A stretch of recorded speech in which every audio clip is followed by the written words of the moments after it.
Ketika saya sudah mulai berhijrah, Alhamdulillah. Tapi kendalanya Ustaz, masih banyak teman lama yang terus menghubungi saya untuk diajak jalan-jalan bareng. Tapi bagaimana caranya menghindari dari teman-teman saya ni Ustaz, tapi dengan tidak menyinggung perasaan teman tersebut? Terima kasih atas jawabannya. Kalau kesnya macam ni, solusinya, kalau dia nak menghubungi kita, nak jumpa dengan kita, okey, jom jumpa. Itu ada kajian di masjid kampus UGM.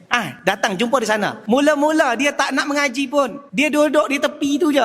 Akhirnya orang kata, ngapa duduk sorang-sorang macam orang gila je, macam peminta-minta. Masuklah. Lama-lama dia pun juga tertarik mengaji. Macam tu cara dia. Kalau seandainya dia asyik menghubungi. Tapi kalau dia tak nak, dia dibawa ke kajian, tak nak Ustaz. Tapi kalau dibawa ke kafe, okey. Jangan kawan macam ni. Kerana apa? Kerana kita sangat senang terpengaruh dengan kawan-kawan. Takutnya kita leka, kita lalai.